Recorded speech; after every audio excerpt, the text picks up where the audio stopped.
どうも、カイです。今回はウェールズパリスマウンテンに来てます。見ての通りこういうハゲ山が見えます。ここのパリスマウンテンは4000年前に掘られ始めた銅山です。で、18世紀には世界中に銅を輸出するような世界有数の銅山として稼働していた場所です。ただ同時に穴を掘ったりトンネルを掘ったりする過程でたくさんの人が亡くなっていて、その亡くなった人たちの霊が出るとも言われている場所です。そんなパリスマウンテンの現在について紹介できればなと思います。このチャンネルは教科書に載らない歴史に光を当てるチャンネルです。ぜひチャンネル登録お願いします。パリスマウンテンは昔の銅山の周りを1時間くらい遊歩道みたいな感じで歩けるらしいんで、遊歩道を歩きながらその様子を説明できればと思います。なんだろう、靴が置いてあるな。そして海も見える場所です。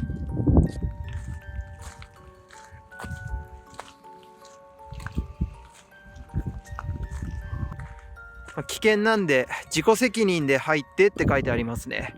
慎重に行きましょう。あんなところに採掘機みたいなのもありますけど、まだ現役なんですかね、この場所は。めっちゃ鳥が飛んでる。海の近くなんでカモメとかそっち系ですね。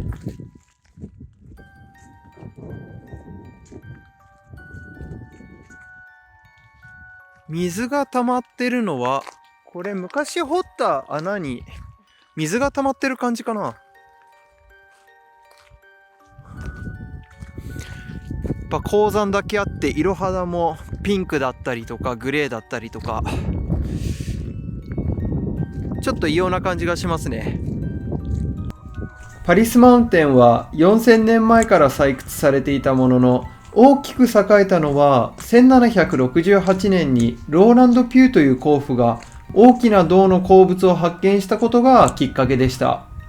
そしてその噂はたちまち広がり、イギリス全土から一攫千金を狙う男たちが集まってゴールドラッシュのような様相を呈しました。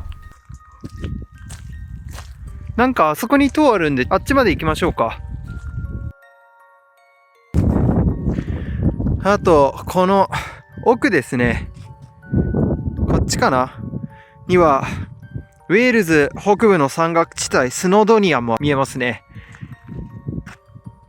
ちょっと薄くなっちゃったかな。あ、そこら辺だ。山々が見えます。かなり地表がデコボコしてるんですけど、多くの採掘者たちがここの地面を掘り起こして戻した後なんでしょうか。塔を目指して歩いてきます。ただこのパリスマウンテンはマウンテンって名前なんですけど、実際150メートルくらいの丘らしいです。ただ穴掘って銅山なんで真ん中に穴開いてるんで、その分高く見えるっていう錯覚なのかもしれないですが、普通に山感あります。あ、見えてきた。あの塔だ。あの塔は一体何なんでしょうか。やべ、雨降ってきた。ウェールズの洗礼受けてます。やべ、めっちゃ雨だ。ちょっと雨宿りできるかな、あそこ。着きました。中入れんのかこれ。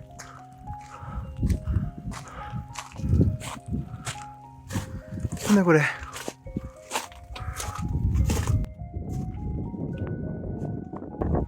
雨宿りできました。風よけにちょうど良さそうだな。これ上もあるのか。ちょっと上も見てきます。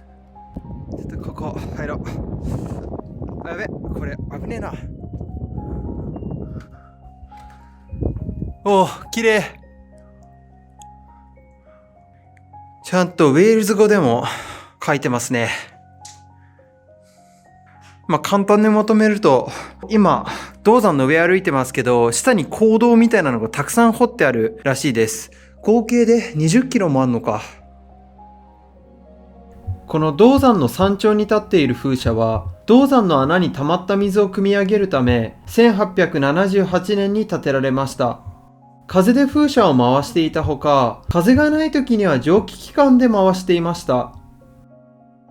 1904年に閉山すると使われなくなり、少なくとも1929年には現在のような屋根のない廃墟になっていたそうです。この風車の景色すごい綺麗なんですけど、めっちゃ風冷たい。風強いし、多分風の音めっちゃ入っちゃうと思うんですけど、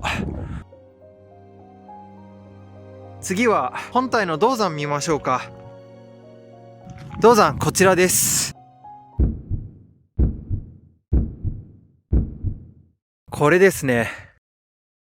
4000年前からここで銅を掘ってたって話をしたと思うんですけど、この穴は全部人力でシャベルとか使って掘られた穴らしいです。なんで4000年をかけてここまで掘られたってことですよね。でやっぱり色を見ると鉱物ごとに色が違うのか、赤かったり黄色かったりグレーだったりとかしますね。植物も少ないんですけど、汚染物質で育ちにくい環境できてるらしいです。緑豊かな自然に囲まれた島の中で、ここだけ異なる景観ですね。あそこの穴とか、坑道の入り口とかも見えますね。多分あそこからどんどん掘っていったんじゃないですかね。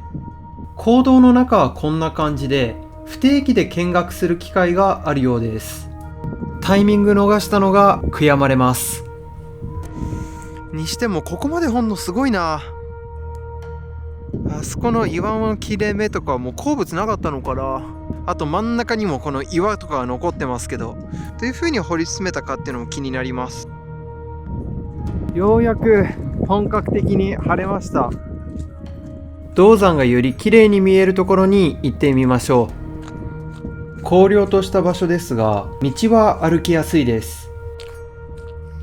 早速展望台がありました。確かにこちらの方が色のコントラストは分かりやすいですね。風車廃墟の真反対から銅山を見ています。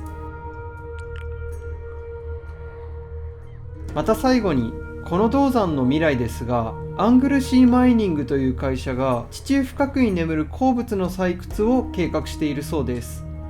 地下水汚染など環境への負荷をどう抑えるかが一番の課題だそうですが、今でも600万トン近い鉱物が眠っていると言われているので、うまく取り出すことができれば夢がありますね。